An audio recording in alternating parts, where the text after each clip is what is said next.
Now Philly coming out ahead in this fight already here.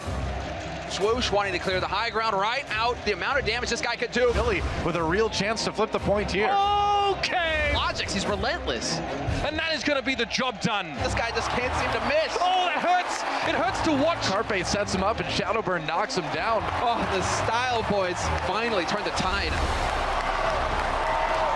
Hello, everyone. We have reached the final day of our opening week of Stage 2 here at the Overwatch League, and boy, has it been an exciting one. We've seen a whole bunch of new strategies with this new map pool. We've seen a host and a variety of characters being played with this new meta, and we've seen the teams get all these new acquisitions and adjust to them. It's been awesome, and we have another awesome day planned for you guys today as well.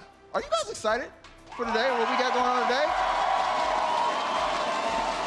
Give it up, everybody. Let's get this day rolling and send it over to the desk with Puckett. Thank you so much, Malik. That's right, Blizzard Arena. It's Saturday. Make some noise! Welcome back, everybody. We are in the best place on the planet, the Blizzard Arena, and this is your Overwatch League regular season. Now, we finished Stage 1. London, they wore the crown back then, but it's a brand new stage. Now we're getting into the action, and to bring you all the action here in Stage 2, we've got the breadcrumbs as well as Zoe once again. Ready to feed the pigeons, baby.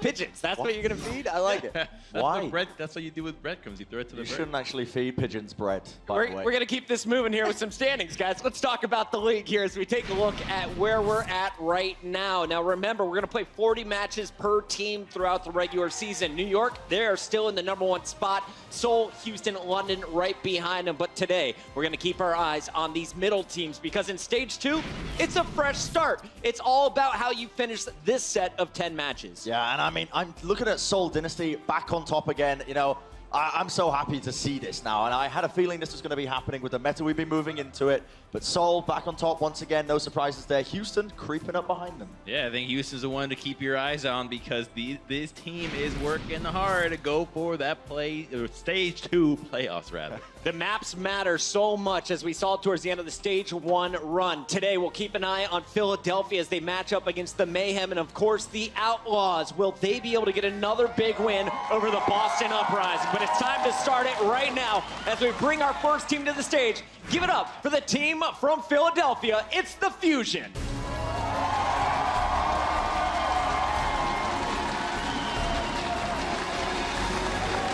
Carpe leading the charge, EQO right behind him, and this squad got some massive revenge against Boston. They got the 4-0 this time around, and we saw some amazing plays from the new guy, EQO. We really did. So I got to talk to their coach when they are fielding EQO instead of Shadowburn, and he told me that they found out they have a really good synergy in terms of shot calling with their support Neptuno and EQO, whereas Shadowburn, shockingly, is not quite as vocal. I mean, you need communication to make the teamwork be efficient, and that's what was missing in the Philadelphia Fusion. They didn't have enough practice, and the fact that you added EQO is such a big shock because you would have never imagined that this team would have improved if they put somebody else over Shadowburn. Yeah, and in general, I feel like Philadelphia in this game today, if they want to take a win against the Florida Mayhem, their dive has got to be on point. But if their game against Boston is anything to go by, there is 100% going to be no issues there. EQO, this guy popped off on a numerous basis. The Hanamura in general as well. That first map, it was clean, it was concise. I loved it.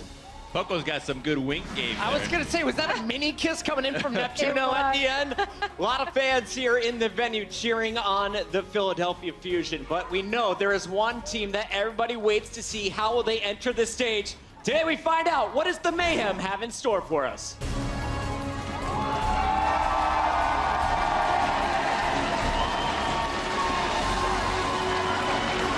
Swoosh leading the charge for the Mayhem today, and in the new meta, they're going to need their main tank. This squad fell short in their matchup against Dallas, though, a little bit earlier in the week. We gotta see what this is, though.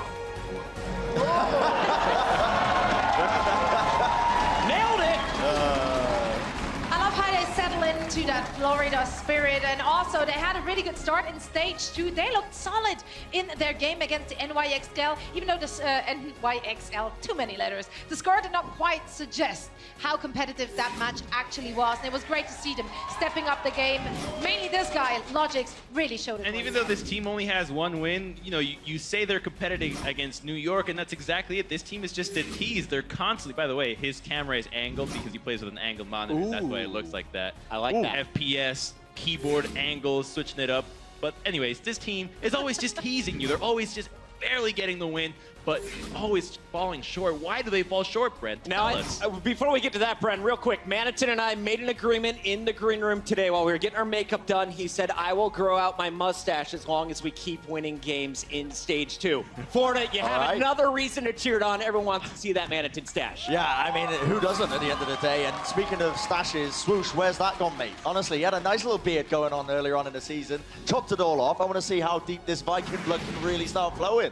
I love this squad. Unfortunately, their record isn't great. They're just 1-10, but this is stage 2, and you know they can climb to the top of the leaderboard. Let's talk about the strategies we expect to see from both of these teams. I feel like we've already got a nice sample from earlier in the week. Yes, so both these teams, they love to play this aggressive, fast-paced dive comps, right? And this is like what Florida used to run way back in the day when they were known as Misfits, and this is Philadelphia Fusion. Like Zoe, like you mentioned earlier, it feels like this team is coming home now when they're running this dive composition. And this is why it's interesting to me, because if neither of these teams now adapt their play style, if none of them play the anti-dive and slow it down a little bit, they're just going to be chucking bodies against each other and just seeing what happens. It's going to be a super entertaining game no matter what. I mean, you said dive a million times there, and if you're at home and you don't really know what a dive means, it's these compositions that require a lot of mobility. So you've got your Diva, Winston, Tracer, Genji, very standard composition, and what it does is that it immediately goes for the high-value targets, which typically tend to be supports. That's what we can expect to see out of today. You see right there, Tracers killing backline. That's what dive composition is all about. And what ends up happening is that supports die a lot in this kind of play style. So if both teams are going to be clashing, supports are going to be feeding like crazy. Whoever can be the better Zenyatta, stay alive, hit some frags, hit some key ultimates, will make a big difference. Yeah, we saw some Philly highlights. Here's some from the Mayhem as well. And Brent, you mentioned that the Misfits, before they were the Mayhem, they were the Misfits. They were kings of the dive at time. Who are the best divers on this squad? Who should the fans be watching? So in general, actually, one player I want everybody to be looking at is something that you might not expect. It's Zebasai on the Lucio role, okay? Because the Lucio plays a very integral part of the dive comp, right? You need to be moving in with the rest of your team, using a speed boost at the right time, and following up with your own damage. I mean, Lucio doesn't do a lot of damage, but it's significant enough that you need to be on point with it. I mean, we saw a few clips there. Zebasai, he was booping people off the map on Lijiang Tower, you know? He's got no problems turning up when needed. But in general, yeah, that's what I want to be looking out for here today in this map. Zebasai turning up, working with his team like he did in the past. Zebasai is excited for the dive meta. Philadelphia mentioned they're excited as well. Now, Zoe, why is this team pumped? Because they didn't exist until the Overwatch League, and when they started, it was all the Mercy meta. That's true, but the thing is, and I think Brent just repeated what I already said, so I repeat what he repeated, what I already said. They are coming home. It's getting really complicated. But when they had their tryouts, when they formed the team, this meta right now is a lot closer to what it's been back then, and this is when they first gelled. This is when they first got together. So this is going to feel like coming home. They're very happy with this meta. Mayhem also, so I expect a really good match from both of those teams. Crumbs, final question for you. We have Hanamura as our first map in this 4-map series. Let's talk a little bit about the teams, because Philadelphia, they were able to get a win against Boston. Meanwhile, we saw Florida struggle in their matchup. So what does the Mayhem need to do if they want to start off this series with a win? Well, to be fair, the Mayhem did play against New York. It's New York. You've got Pine and Libero popping off at the time. But I think what Mayhem needs to do is just recognize the tempo with your ultimates to be able to snowball these maps. They're very snowbally points. Even the first one to cap, you typically tend to stack up a couple of key ultimates, then you go in. As long as they can utilize those timing windows well and transition to the second point, I think they'll be fine for Hanamura. We'll see if Florida can get it started with a big win. Are you guys ready here in LA? Let's get it going as we send it backstage to Uber and Mr. X. Thank you very much, Puckett. There's no better way to start off a Saturday with a blockbuster like this one. Now, on paper, it was talked about on the death mat. 1-10 for the Mayhem. Not an impressive scoreline. But the last time these two teams went head-to-head, it was anything but a snorefest. The Mayhem don't feel like a 1-10 team, though. I feel like a lot of their matches have been so close that it almost feels like they have more wins than just one. It's kind of odd to think of them as a 1-in-10 team. The first map, like they said, will be Hanamura. You know, this is a meta that favors both of these teams more than it did in stage 1. I'm excited to see what Philadelphia does in this stage as a whole. Woo! That looks so great. How about that? It's like you've never seen that before. It does look very good. It's nice to get these new maps, Matt, obviously in and adorn the Blizzard Arena with some cherry blossoms. This map was very good for the Florida Mayhem early on in the week. We saw them actually play up really nicely against New York on this map, push them to the limit. Some cheeky plays. We know that the Florida Mayhem on the attacking side, Matt, they like to transition onto that second point by going the left side. Right down the camera there, you can see they go around the outside, and they actually caught New York off guard and managed to get a quick cap on their first attack by doing so. Yeah, when you go to that point B, you're going to need that Soldier 76 presence up top, right? I think TviQ can definitely provide that for you for the Florida Mayhem. This seems to be a good map pool for Soldier 76 in general. You know, a lot of high ground on a lot of the maps in the Stage 2 map pool. You can control, they'll kind of maybe run that 76 with the Ana, right? You kind of bait that dive to come in, biotic grenade those players as well, deny them a ton of healing. It'll be Florida Mayhem on defense. They will be running the Zen and Ana combination. They'll have TviQ play the 76. So it's a lot like what I talk about. TviQ will hold that position where he is right now. They'll wait for that dive to come in and then hopefully hit a bunch of people with a biotic grenade, prevent all that healing. Set up here for Florida. We discussed this morning, the 76 map. We're seeing if it was a Soldier 76 right now. It's a fairly safe, a robust decision. But it might just be that teams are running him because they're maybe not convinced that there's a better approach right now. It's kind of the lowest risk DPS. Maybe they don't know how to play flankers too much around this tankier Moira, Lucio-based meta. Yeah, I think it's just a safe comfort pick. A lot of what was going on before the Mercy meta, just kind of coming back here. The Fusion, for a second, it looked like EQO is going to lock in May, but he'll go to Genji. So this will be a standard dive composition coming out for the Philadelphia Fusion. See what they can make work. EQO was so fantastic in their match the other day. Excited to get a chance to watch him play again. I'm surprised he can keep his head up with all the gel he's got in his hair, though. The guy loads it in, looking like that's solid as his gameplay has been. He actually holds the blade for longer than Shadowburn, which is interesting. It's just something we talk about Shadowburn doing all the time.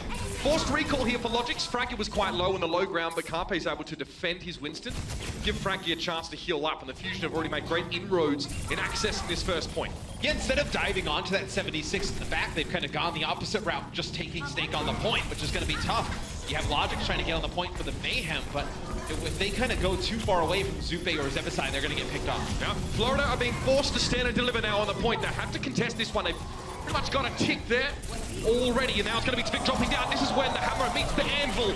Carpe in a great position to do work. Pulse bomb won't be required in this fight unless he wants to get a finish on one of these big tanks, but it may not be necessary. Over the top goes Swoosh. He drops the pulse bomb. A little bit of a gift at the feet of Swoosh. And there's nothing he can do but to accept it to his own demise. And you see, once they see those supports alone on that back left, that's when the dive comes in. They're able to take out Zupe and Zebo. What is that about? The tactical crouch is coming out early here on Saturday. Okay. Map number 1. Carpe's never been one to hold back his true feelings, but why you put it next over Overwatch, bro? That's how you're making your living, son. All right. EQO, Dragon Blade available now off the extra damage he got from reflecting a couple orbs back in Zebasai's direction. Well, they have Dragon Blade and they have Transcendence for this fight. No support ult on the side of the Florida Mayhem, and because they're running the Ana, they only really have one of those, big survivals, sustain ults with that Transcendence, which they don't have yet. So there is a window of opportunity here for Philadelphia to really kind of make a great attempt to take point B. EQO would love to go into the Dragon Blade right now, but he needs to see those main tanks on the Florida Mayhem get a little bit lower in HP. It's going to be a Transcendence on the high ground here, so Philadelphia fancy a bit more of a robust approach towards this point, keeping themselves topped up on the high ground. Echo needs to go up and get to it. He's low on HP, forced into a reflect. Manhattan in his face. Poco's trying to peel for him. They do get the DC, it's actually a self-destruct. So EQO needs to back right up here, and the Mayhem have a lot of ultimates to cycle through, but so do the Fusion, Matt. EQO with a sound barrier, waiting for a chance to get that Dragon Blade in, but he finds LogiX with a melee. Yeah, I think they were just waiting to get this Transcendence out. Zebasai finally uses it, but there's nobody alive. Swoosh gets an Ana boost, jumps up top. He's going to get hit with a Pulse Bomb, gets quite low. Now the Blade's going to come out. TviQ trying to get away, but unfortunately the Super Soldier's not quick enough on his feet to avoid the Blade. And EQO deals with Manhattan's mech on the high ground. Now a Discord and Mini Diva is a very easy target to jump up. And it's going to be LogiX trying to backstep off for the point. Still, not one tick yet. The first one's finally come up for the fusion. Oh, great jump in. Fraggy knocks back the Mayhem as they try and access the point and keep this one contested. Swoosh found himself on his own in his desperation to get to the point. He wasn't flanked or joined by his teammates. Now it's 1 by 1. Madsen comes forward. D-suited, taken down in short shrift, no doubt. Boombox does eat a Helix rocket from TviQ, but he's so low. Fraggy gets the job done.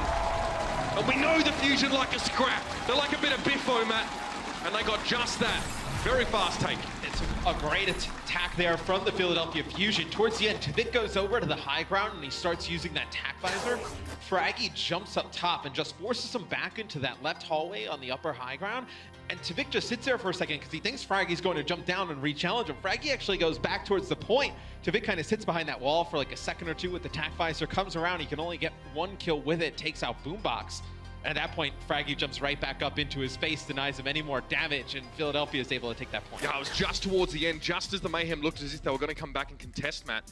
Fraggy displacing them with the impact of that rocket jump made it hard for Florida to actually be able to choose who was going to go on the point. I think they wanted to go all together, but in the end, like you said, they had to trickle in one at a time because they were blocked out by an ice wall, shoved around by the Winston. Well, Fraggy jumps into that, back right area by the spawn because they actually get a call that Zupe is trying to get up top on the high ground as Ana, and EQO had jumped up to the high ground, kind of forced him back down the stairway, and Fraggy and Carpe actually jumped towards that back there and just kind of trapped him inside. So you're able to deal with that Ana.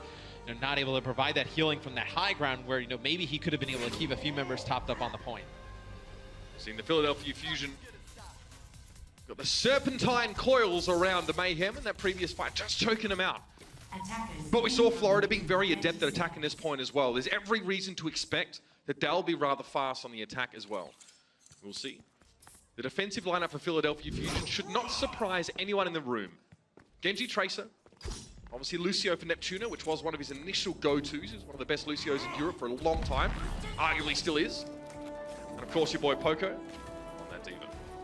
And the Florida Mayhem will run a dive, so this is where they were one of the best teams in Europe. This is the composition that got them there. We're going to see them play it a lot. Stage 2 probably have much better results than they had in Stage 1. Well, that's the expectation, Matt, but we still need to see if it manifests here for the Florida Mayhem. Look at this aggression, speed boost already. They're chasing Philadelphia Fusion, bundling them out here, getting up in their face, and already have a DC here on Poco, but it's actually not too bad for the Fusion. They snap back a little bit like a sapling. Carpe and Fraggy have found their frags. Swoosh, they're trying to stay safe. Neptuno comes bounding forward, but Carpe has been doing some serious work on the cleanup here. That's it, Florida. You're moving with the auntie and uncle and Bel Air. So 5 players for the Florida Mayhem make it through the choke. They go towards the right-hand side.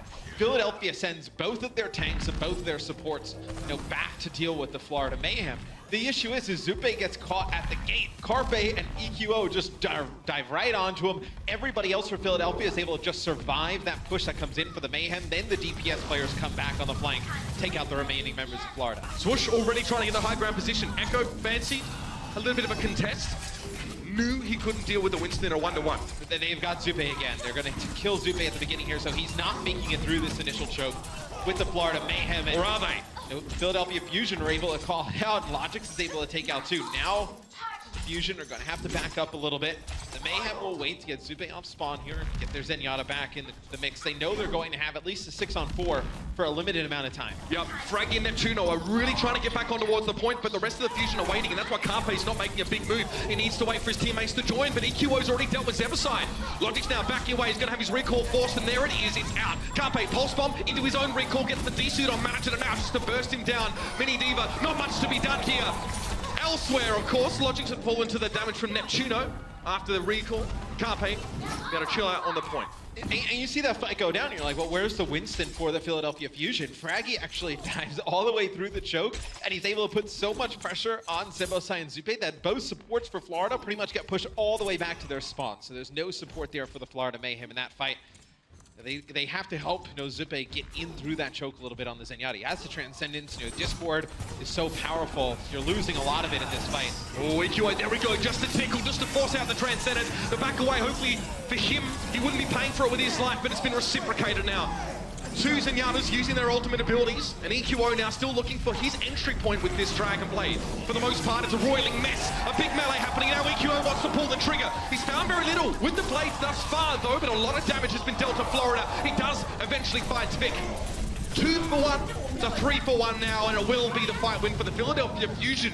For a team, Matt, that's so aggressive, they're looking to be very stalwart defenders. Yeah, they've done a nice job at splitting off some of these players for the Florida Mayhem. Not all able to make it through that choke point. That time, both support ults used for both teams. The Dragon Blade used by the Philadelphia Fusion. It's looking like a very good hold for Philadelphia. We're under a minute to go.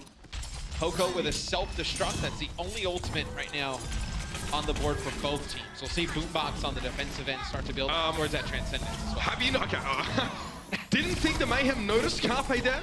It does appear that Swoosh did cotton on to the issue. Now, Carpe only gets 84 health on the recall, so he still needs to be careful. He ate an orb there, but it wasn't enough to fell him. Neptuno being down here means the Fusion have to double down a little bit on this defense now. But look at what they're doing. They've just pushed all the way through the Philadelphia Fusion. They've killed one player. They have Zippe still all the way in the back, so you're denying anything that the Zenyatta could get. Now they're going to double back to the point. You see they're able to get both supports yet again. Carpe low on HP, as he has been for much of this fight. Poco being de-seated now, and Carpe just trying to push away.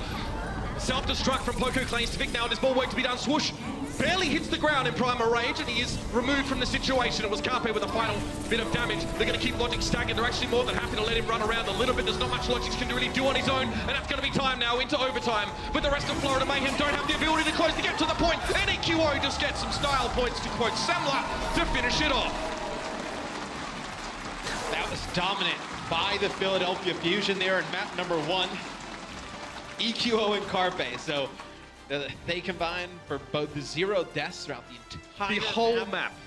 No, 26 elims, 13 final blows for Carpe, 21 elims, 13 final blows for EQO, the DPS players for the Philadelphia Fusion. Dominating map number 1. Conversely, TviQ only 1 final blow, 7 deaths. It's been a difficult map for him, and the Mayhem need to wake up here on this Saturday morning. Get some breakfast in you. I don't care what it takes, because the Fusion are clearly looking to be a step ahead, Matt.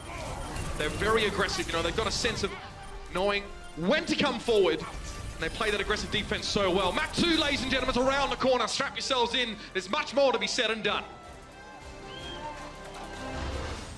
The Overwatch League is brought to you by Intel, the official computer processor of the Overwatch League. T-Mobile, America's best unlimited network. And by Omen by HP, the official PC and display of the Overwatch League.